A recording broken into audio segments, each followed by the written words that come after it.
आप सभी IPO investor का एक बार फिर से स्वागत है। आज मैं बात करूंगा एक ऐसी इंटरेस्टिंग जो हम सभी को इफेक्ट करती है। जरा सोचिए, आपके पास भी अपना पोर्टफोलियो होगा, चाहे वो स्टॉक्स का हो या म्यूचुअल फंड का हो। क्योंकि जो भी स्टॉक्स या म्यूचुअल फंड या इन्वेस्टमेंट करते हैं जिसमें इक्विटी मार्केट कनेक्टेड होता है, तो हमेशा बाजार की वॉलेटिलिटी के साथ में हमारे पेट में भी वॉलेटाइल होता है या बटरफ्लाई उड़ने लगते हैं। और इस कारण से क्या होता है कि हम रोजाना रात में देखते हैं कि बाजार कैसा है, यूएस मार्केट कैसा है, एशियन मार्केट हम सुबह उठते हैं देखते हैं कि कैसा है, और शाम को जाते जाते हम ये देखते हैं कि यूरोपियन मार्केट कैसे बंद हो रहे हैं और साथ में डाउ जोन्स फ्यूचर्स क्या है। ये हमारे दिन में हमेशा अशांति सा क्रिएट करके रखता है। और इस कारण से क्या होता है कि हम जब भी बाजार अच्छा होता है तो हम प्रसन्न होते हैं, और जब बाजार खराब होता है तो हमारे पेट में गड़गड़ाहट होने लगती है। और यही कारण है कि कई इन्वेस्टर लॉन्ग टर्म की बात करके भी लॉन्ग टर्म तक टिक नहीं पाते हैं। जब भी हम फंड मैनेजर से या किसी भी एक्सपर्ट से बात करते हैं कि वो यही कहता है कि लॉन्ग टर्म के अच्छा है, कभी भी आप किसी भी फंड मैनेजर से पूछ लीजिए, उनका एक ही रिप्लाई होता है। वो ये क्या कहता है? 6 महीने वोलेटाइल, उसके बाद में अच्छा। जब आप 6 महीने बाद में पूछ लेंगे तो फिर वो कहेगा कि 6 महीने वोलेटाइल, उसके बाद में अच्छा। और फिर 6 महीने बाद पूछेंगे तो वो यही कहेगा कि 6 महीने वोलेटाइल, उसके बाद में अच्छा। या फिर वो बात करते हैं वैल्यूएशन की कि अभी वैल्यूएशन अच्छे हैं या मेरी कंपनी का प्रॉफिट तो अच्छा है। इस तरह के कुल मिलाकर हम फायदे में तभी होते हैं उनके साथ जाने में जब हम बुल मार्केट में होते हैं। तो कुल मिला के हम यही कह सकते हैं कि स्टॉक मार्केट में हमारी सिचुएशन दो तरह की होती है, या हम एक हमेशा दो ही तरह की सिचुएशन में होते हैं। नंबर एक, we are in bull market, या फिर हम कहते हैं कि we are waiting for bull market, यानी कि हम कभी ये नहीं कहते हैं कि हम बियर मार्केट में हैं। रीजन कि हमारे पास ऐसी कोई स्ट्रेटेजी नहीं है कि हम बियर मार्केट में पैसा कमा सकें। रादर मैं तो ये कहूंगा कि पैसा कमाना छोड़िए, हम अपने पैसे को प्रोटेक्ट कर सकें या हम हमारे पोर्टफोलियो को प्रोटेक्ट कर सकें, हमारे पास ऐसी कोई स्ट्रेटेजी नहीं है। और यही कारण है कि जब भी बाजार में करेक्शन आता है तो सारे इन्वेस्टर परेशान होते हैं एक साथ। न सिर्फ इन्वेस्टर बल्कि जितने भी इंडस्ट्री से रिलेटेड नहीं, कैपिटल मार्केट से रिलेटेड जितने भी लोग हैं वो सब परेशान रहते हैं। उन समय उनके चेहरे देखने लायक होते हैं, ना उनके पास कुछ काम करने को होता है। और ये जो करेक्शन आता है वो दो टाइप का करेक्शन होता है। एक जो हमें रुला देता है और दूसरा जो हमें थका देता है। रुला कैसे देता है कि जब बाजार टूटता है तो एक साथ इतना टूट जाता है कि हमें आंसू आ जाते हैं या खून के आंसू पीने पड़ते हैं। और जब दूसरा करेक्शन इस तरह का होता है जो हमें थका देता है कि मतलब इतना लंबा चलता है कि 8 महीने, 13 महीने, 21 महीने, 36 महीने का करेक्शन चलेगा, तो हमें थक जाते हैं। हम कहते हैं कि 3 साल हो गए और हमारे पोर्टफोलियो ने रिटर्न नहीं दिया, तो क्यों ना ऐसा करें कि हम एफडी करा लें, जहां कम से कम 3 साल में 24% रिटर्न तो आ जाता, यदि 8% भी रिटर्न होता तो जब भी करेक्शन आता है, चाहे वो प्राइस करेक्शन हो यानी कि रुला देने वाला, या टाइम करेक्शन हो थका देने वाला, तो इन्वेस्टर हमेशा कंफ्यूजन में रहता है कि अब मैं क्या करूं। आज हम म्यूचुअल फंड इंडस्ट्री की बात करते हैं। आज इंडिया का जितना भी मार्केट कैपिटलाइजेशन हो, वो सारा स्टॉक्स किसी न किसी के पास एज ए इन्वेस्टमेंट पड़ा है। और यही कारण है कि वो हमेशा ही एक्सपेक्ट करते हैं कि बाजार अच्छा रहेगा, बाजार तेज रहेगा। म्यूचुअल फंड इंडस्ट्री की हम बात करते हैं तो 50 लाख करोड़ में से लगभग 35 लाख करोड़ रुपए तो म्यूचुअल फंड में, इक्विटीज में है, और 10 से 15 लाख करोड़ रुपए हाइब्रिड फंड्स में है। इसका मतलब ये सारा पोर्टफोलियो इसी बात का इंतजार कर रहा होता है कि बाजार तेज कब होगा तो हमें फायदा आएगा, और बाजार जब तेज होता है तो इनकी बल्ले बल्ले होती है। यही कारण है कि 80% इन्वेस्टर हमेशा दो ही स्टेट में होते हैं, या तो वो विश कर रहे होते हैं कि बुल मार्केट में होते, या इसी विश में रहते हैं बुल मार्केट कभी तो आएगा। और दूसरा रीजन ये भी है कि जब जब बाजार बुल मार्केट में होता है तो जरूरी नहीं है उनका पोर्टफोलियो, उनका स्टॉक बुल मार्केट में हो, वो जरूरी नहीं है। लेकिन अभी का इन्वेस्टर, जो आज 2025 का इन्वेस्टर है, वो इस बात को भूल गया है। रीजन साफ है, क्योंकि उसको यह पता नहीं है कि बियर मार्केट भी कोई चीज है। क्योंकि 2020 के बाद में जो भी इन्वेस्टर आए हैं वो हमेशा बुल मार्केट में ही रहे हैं। इसको हम दूसरे तरीके से देख सकते हैं कि आप में से ज्यादातर लोग क्रिकेट खेलते हैं, क्रिकेट देखते हैं। जरा सोचिए कि आप यदि राइट हैंडेड बैट्समैन हो और फील्डिंग साइड ने 8 player, 7 player right hand side में लगा दिए हो, तो आप कैसे खेलोगे? बस वैसा ही कुछ हमारे साथ होता है जब हम लॉन्ग ओनली पोर्टफोलियो में रहते हैं, या ओनली उस पोर्टफोलियो में रहते हैं जिसमें बुल मार्केट में ही फायदा होता है। तो ऐसे टाइम पे हमें सूर्य कुमार यादव जैसे बैट्समैन की जरूरत होती है जो रिवर्स स्वीप भी लगा सके, जो राइट हैंडेड खेलते थे लेफ्ट हैंड भी खेल ले। या फिर जिस तरह का आप एक बार क्रिकेट में देखिएगा कि रॉबिन उथप्पा ने किस तरह से ऑस्ट्रेलिया की टीम की बैंड बजाई थी, वो सिर्फ वॉकिंग शॉट खेला करते थे। तो इस तरह के हमें कुछ नए एक्सपेरिमेंट करने होंगे जिससे कि हमारा पोर्टफोलियो सारे सारे सिचुएशंस में जो मार्केट का रहता है, अच्छे और बुरे टाइम में, यानी कि बुल और बियर मार्केट में और साइडवे मार्केट में परफॉर्म करने की कैपेबिलिटी रख सके। और कुछ नहीं तो एटलीस्ट कुछ परसेंट पोर्टफोलियो तो ऐसा होना ही चाहिए। अब आप कहेंगे कि ये कैसे हो सकता है? आपने हेज फंड्स का नाम सुना होगा। हेज फंड्स किस तरह से अपने पोर्टफोलियो को मैनेज करते हैं, इररेस्पेक्टिव वो बुल मार्केट और बियर मार्केट, उनका ऑब्जेक्ट होता है रिटर्न निकालना। उन्हें बहुत ज्यादा इंटरेस्ट नहीं होता है कि मार्केट बुलिश है बियरिश है, उन्हें इंटरेस्ट है कि बाजार का ट्रेंड क्या है और हम उस ट्रेंड को पकड़ सकते हैं। आप कैसे कर सकते हैं इसमें कि सपोज आप अपने पर्सनल पोर्टफोलियो में 75% इक्विटी ले लीजिए। 75% यदि आपने इक्विटी लिया तो इसका मतलब कि 75% पोर्टफोलियो ऐसा होगा जो बुल मार्केट में परफॉर्म करेगा। लेकिन साथ में एक और एबिलिटी डाल दीजिए इस पोर्टफोलियो में कि यदि कभी बाजार का ट्रेंड चेंज होगा, क्योंकि इधर हमारे टैक्सेशन लग जाता है, तो कभी ट्रेंड चेंज होगा या बेरिश लग रहा होगा तो हम हमारे एग्जिस्टिंग पोर्टफोलियो को फ्यूचर में बेच सकें। यदि हम उसको फ्यूचर में बेच सकेंगे तो हमारे साथ सबसे बड़ा एडवांटेज क्या होगा कि जब भी बाजार बेरिश होगा हम शॉर्ट करके हमारे पोर्टफोलियो को हेज कर सकते हैं, और जब तक शॉर्ट रहेगा तब तक हमें एटलीस्ट 6% सालाना यानी कि जो आर्बिट्रेज का डिफरेंस होगा वो मिलता रहेगा। साथ में हमारे पोर्टफोलियो में जब डीप बियर मार्केट हो, आप में से यदि चाहते हैं कि मैं इस तरह का कोई वीडियो बनाऊं, how to make money by selling stock short, इस तरह का वीडियो बनाऊं, तो आप नीचे कमेंट में लिखिएगा शॉर्ट सेलिंग वीडियो। यदि ऐसा लिखेंगे तो मैं वो बना के दूंगा। लेकिन यहां पे जो मैं बात कर रहा हूं कि आप में ऐसी एबिलिटी होनी चाहिए कि आप अपने पोर्टफोलियो का कुछ परसेंट शॉर्ट भी कर सकें। यदि आपका पोर्टफोलियो 10 लाख रुपए का है तो 2-3 लाख रुपए का शॉर्ट तो आप कर सकते हैं। तो ऐसी एबिलिटी भी होनी चाहिए।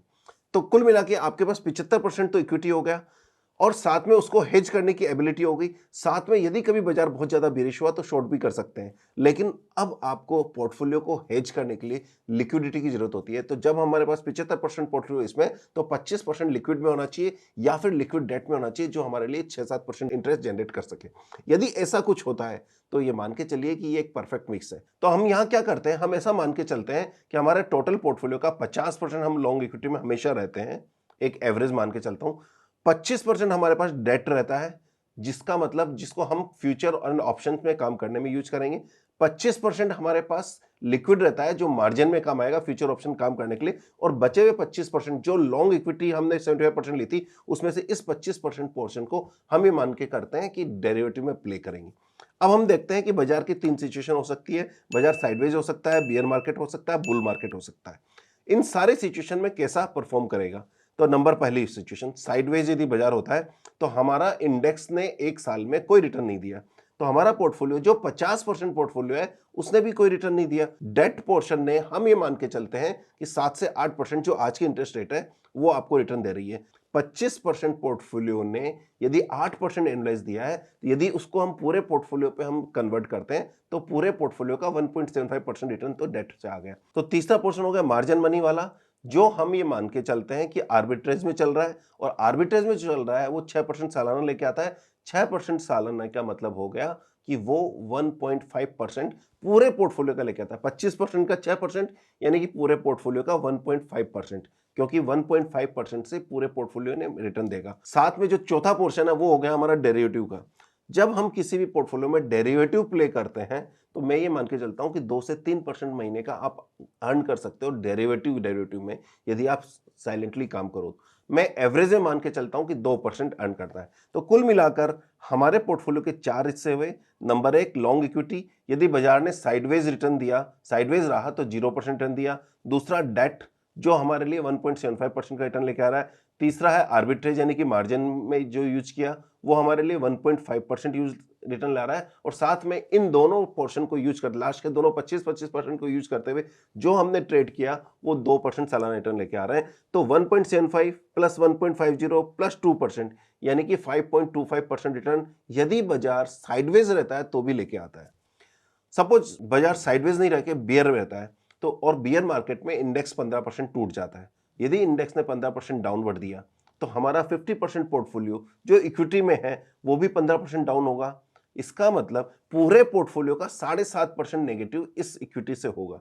दूसरी तरफ हमारा एक्टिव डेट 1.75% जो है वो रहेगा।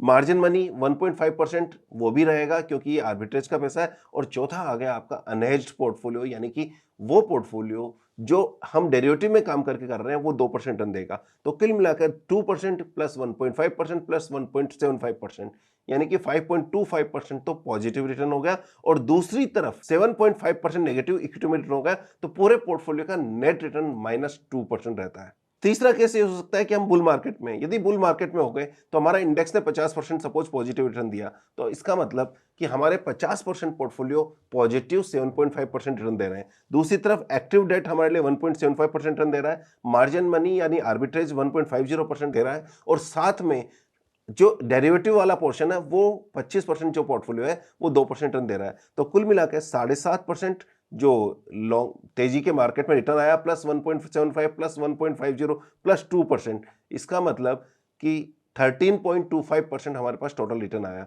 तो जब इंडेक्स ने या जब बाजार ने 15% सालाना रिटर्न दिया तो ये 13% रिटर्न दे रहा है। जब बाजार ने 15% माइनस रिटर्न दिया तो ये -2% रिटर्न दे रहा है, और जब बाजार न्यूट्रल रहता है तो भी ये पॉजिटिव 5% रिटर्न देता है। तो ये खास बात हुई इस तरह के हेज पोर्टफोलियो या हेज फंड की तरह काम करने के लिए। यदि हम इस तरह का काम करते हैं तो हमारा पोर्टफोलियो कंपैरेटिवली बेटर रिटर्न दे सकता है। यहाँ एक बात ध्यान रखने की जरूरत है कि जब हम इस तरह का पोर्टफोलियो बनाते हैं, इसका मतलब यदि ये उस समय बेटर परफॉर्म करेगा जब बाजार अच्छा नहीं होगा या साइडवेज होगा, और आपको सपोर्ट की जरूरत उसी टाइम पर होती है, या जब हम इक्विटी डाइवर्सिफिकेशन करते हैं तो डेट की जरूरत इसलिए होती है कि हम इस तरह का पोर्टफोलियो बना सकें कि जो खराब बाजार में भी एटलीस्ट हमारा प्रिंसिपल नेगेटिव नहीं हो या मिनिमम नेगेटिव हो, और वही पर्पस सोल्व करता है इस तरह का यदि हम हमारे लिए पोर्टफोलियो बनाते हैं। तो क्वेश्चन ये आता है कि म्यूचुअल फंड मैनेजर आखिर इस स्ट्रेटेजी को यूज क्यों नहीं कर सकते, क्योंकि जितने रूल्स हैं उसके अकॉर्डिंग म्यूचुअल फंड हेज नहीं कर सकते और लिमिटेड हेज कर सकते हैं। इसका सबसे बड़ा रीजन है कि पहली बात तो वो बिना स्टॉक को रखे शॉर्ट नहीं कर सकते, यानी कि जो उसके पास स्टॉक नहीं है वो चीज शॉर्ट नहीं कर सकते। दूसरा, अपने पोर्टफोलियो को पूरी तरह से हेज नहीं कर सकते, क्योंकि उनको 90% प्लस तो इक्विटी लॉन्ग ही रहना पड़ेगा, क्योंकि उसका पर्पज ही यही है। और तीसरी बात, यदि वो बाजार गिर रहा है तो कुछ नहीं कर सकते, अपने आप को डिफेंसिव प्लेयर में लाकर अपने आप को सेफ करके बैठ सकते हैं, लेकिन ऐसा नहीं कर सकते कि वो अपने पोर्टफोलियो को एग्जिट करके 80% पे ले आए, 70% पे ले आए, क्योंकि 90% से नीचे वो जा नहीं सकते। हाँ, इतना जरूर कर सकते हैं कि अपने पोर्टफोलियो का मैक्सिमम 15% कवर्ड कॉल कर सकते हैं। कवर्ड कॉल का मतलब क्या हुआ, जो स्टॉक उनके पास पड़ा है उसको ऊपर के प्राइस में, यानी कि आउट ऑफ मनी कॉल को बेचकर कुछ एक्स्ट्रा अर्न कर सकते हैं, इससे ज्यादा वो कर नहीं सकते। और यही कारण है कि बुल मार्केट में इन्वेस्टर कमाता है, एसआईपी कमाती है और सब लोग कमा रहे होते हैं, और बियर मार्केट में एसआईपी भी झुक जाती है, और जिसके लिए हम कहते हैं कि हम इंतजार कर रहे हैं बुल मार्केट का, क्योंकि अभी तो हम यूनिट कलेक्ट कर रहे हैं, इस तरह की बातें करते हैं। या फिर फंड मैनेजर कहते हैं कि अभी 6 महीने वोलेटाइल, 6 महीने बियरिश और उसके बाद में बुलिश, 6 महीने बाद में बाजार अच्छा लगता है। जबकि जिस तरह का पोर्टफोलियो डिजाइन हमने किया 50%, 25%, 25%, उस तरह के पोर्टफोलियो में मार्केट गिरे या बढ़े कंपाउंडिंग इफेक्ट नहीं होती, यानी कि कंपाउंडिंग का बेनिफिट होता रहता है।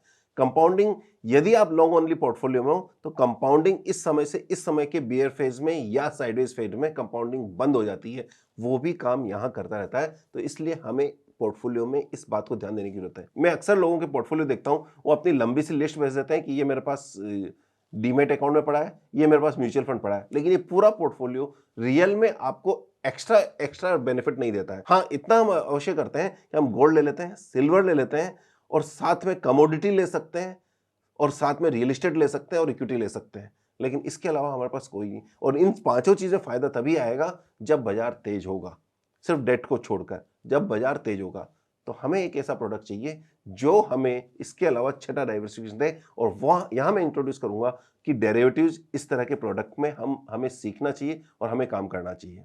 और इसीलिए मैं अक्सर एक बात कहता हूं, बाई एंड होल्ड हमेशा काम नहीं करता है, बाई एंड हेज ये भी कोई स्ट्रेटेजी होती है जिसे हमें मास्टर करने की जरूरत है, और जिसके बारे में बहुत कम बात किया गया है। रीजन साफ है कि जब भी हम बात करते हैं इन्वेस्टर की, हमें सिर्फ वॉरेन बफेट साहब नजर आते हैं, लेकिन वॉरेन बफेट के अलावा आपको मालूम होना चाहिए कि वर्ल्ड का सबसे बड़ा हेज फंड मैनेजर कौन है। जी हाँ, जिम साइमंस। मालूम है जिम साइमंस कौन है? 1988 से लेकर 2024 तक, यानी कि जब तक उन्होंने अंतिम सांसें ली, 66% सालाना रिटर्न दिया, और उनके क्लाइंट के पोर्टफोलियो को चार्जेस घटा के 39% एनुअलाइज का सीएजीआर रिटर्न दिया। ये पोर्टफोलियो किसी भी वॉरेन बफेट के पोर्टफोलियो से बेटर है। आप कहेंगे यदि ऐसा रिटर्न था तो हमारी नॉलेज में क्यों नहीं आया? रीजन ये है कि वॉरेन बफेट साहब एक लिस्टेड कंपनी की परफॉर्मेंस को ट्रैक करते हैं, या लिस्टेड कंपनी है उनकी, जिसके कारण उनका जो भी डेटा होता है वो बाजार में ओपन होता है, जबकि ये लोग अपने आप को कमाने में बिजी रखते हैं। वो सिर्फ क्लाइंट का पर्सनल पोर्टफोलियो मैनेज करते हैं, सिर्फ एचएनआई क्लाइंट को मैनेज करते हैं। और जरा सोचो तो सही कि 66% रिटर्न और 27% का चार्जेज, 27% वो लेते हैं मैनेजमेंट फीस, जरा सोचिए कितना जबरदस्त मैनेजमेंट फीस है, लेकिन उसके बाद भी इन्वेस्टर को 39% रिटर्न आया।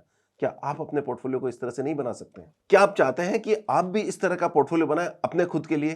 क्या आप भी चाहते हैं इस तरह से लर्न करें किसके लिए, या आप भी चाहते हैं कि इस तरह के पोर्टफोलियो का आप बेनिफिट उठाएं? तो एक बात ध्यान रखिएगा, जब भी आप इस तरह का पोर्टफोलियो रहेंगे तो आपका जो डेरिवेटिव पार्ट है उस पे हाईएस्ट इनकम टैक्स लगने वाला है। क्यों? क्योंकि जब भी आप शॉर्ट करके कमाएंगे उसमें आप 40% या जो उस रेंज में भी आप जा रहे होंगे वो टैक्स देने की जरूरत है। और यदि आपको इक्विटी में प्रॉफिट आ गया, यानी कि लॉन्ग ओनली पोर्टफोलियो में प्रॉफिट आ गया और डेरिवेटिव में लॉस आ गया, तो आपको लॉन्ग ओनली पे टैक्स देना होगा, डेरिवेटिव का लॉस आपको कैरी फॉरवर्ड होगा। तो यहां मैं इंट्रोड्यूस करना चाहता हूं एक ऐसा प्रोडक्ट जो सेबी ने रिसेंटली इंट्रोड्यूस किया है, SIF। जी हां, SIF वो उन्हीं लोगों के लिए है जो इस तरह की स्ट्रेटेजी में बिलीव करते हैं, जिनको ये लगता है कि सिर्फ बाजार में हमेशा तेजी नहीं रहती, कभी मंदी भी आती है और हमारे पोर्टफोलियो को हमें प्रोटेक्ट करना है मंदी से भी। और यही कारण है इसका नामकरण कराया गया। सेबी ने क्लियर कहा कि ये नॉर्मल म्यूचुअल फंड से डिफरेंट है, इसलिए इन्वेस्टर्स को ये क्लियर पता होना चाहिए कि ये डिफरेंट चीज है, ये नॉर्मल म्यूचुअल फंड नहीं है, यानी कि लॉन्ग ओनली म्यूचुअल फंड नहीं है। तो जितने भी SIF हैं जो सेबी ने लॉन्च किए हैं उसमें लॉन्ग शॉर्ट वर्ड आगे लिया हुआ है। दूसरी बात, इनका नाम अपने हर एसेट मैनेजमेंट कंपनी को अपना नामकरण करना होगा।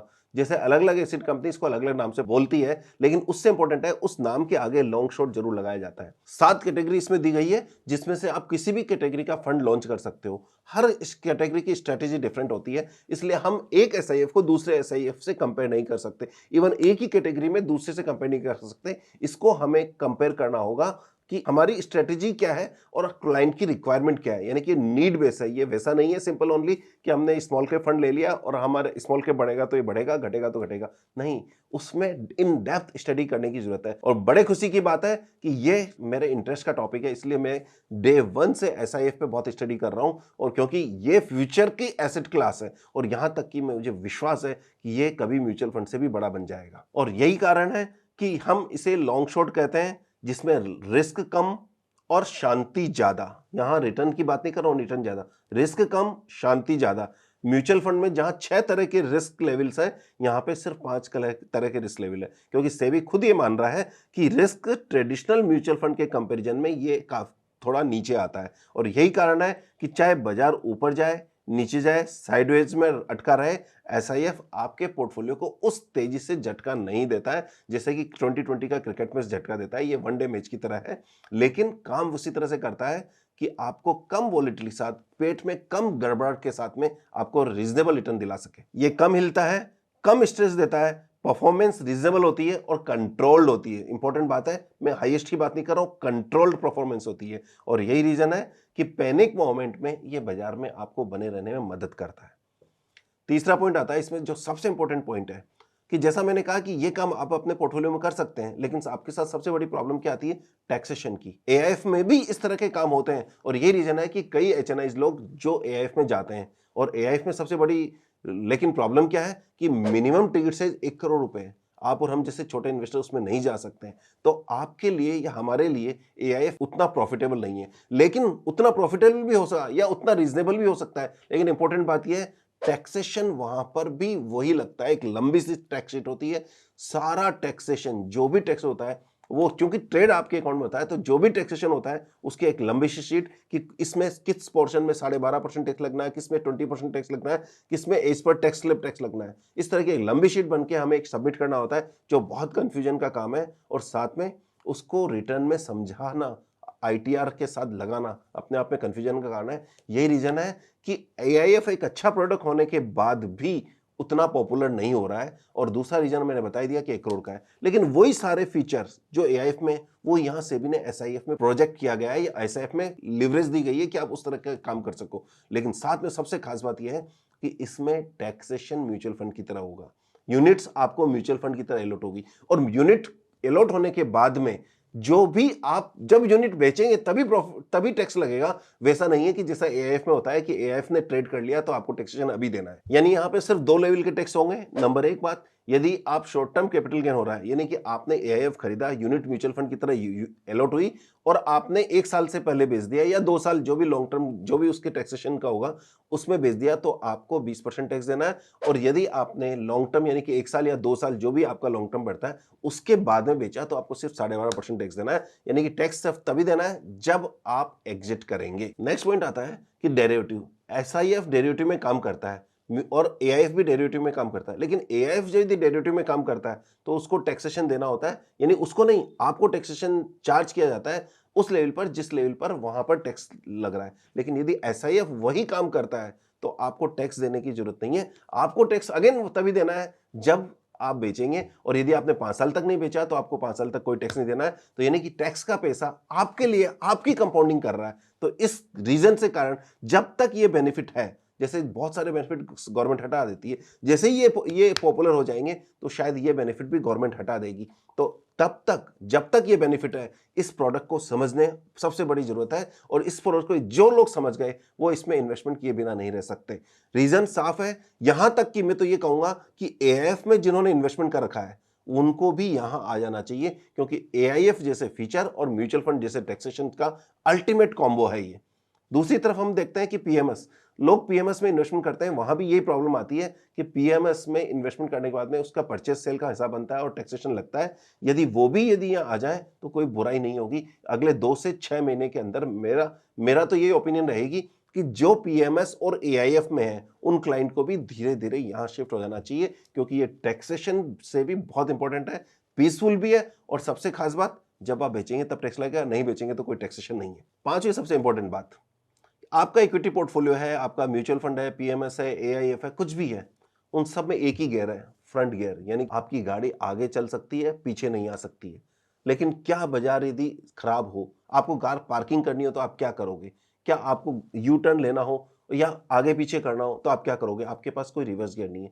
यहां पर रिवर्स गियर भी है। तो यदि आप चाहते हैं कि आपके पोर्टफोलियो में फॉरवर्ड गियर और रिवर्स गियर दोनों हो और साथ में एक बैलेंस सा पोर्टफोलियो बने और पूरी नॉलेज के साथ में SIF में इन्वेस्टमेंट करना चाहते हैं, तो आप यहां इमीडिएट कांटेक्ट कीजिए हमारी टीम को। लिंक डिस्क्रिप्शन में एक फॉर्म भरा हुआ है, PMS AIF SIF फॉर्म, उसमें आप SIF सेलेक्ट करके अपने फॉर्म को भरिए, हमारी टीम आपको कनेक्ट करेगी और आपके पूरे पोर्टफोलियो को, फिर चाहे वो इक्विटी का हो, म्यूचुअल फंड का हो, AIF या PMS हो, उन सबको रिस्टडी करके आपको सही SIF आपको देने की कोशिश करेगी। क्योंकि मैं ये मानता हूं यदि आपका इन्वेस्टमेंट म्यूचुअल फंड, PMS या फिर AIF में है तो ये प्रोडक्ट आपकी किटी में जरूर होना चाहिए, क्योंकि इसका मिनिमम टिकट साइज सिर्फ 10 लाख रुपए है। तो इंतजार किस बात का?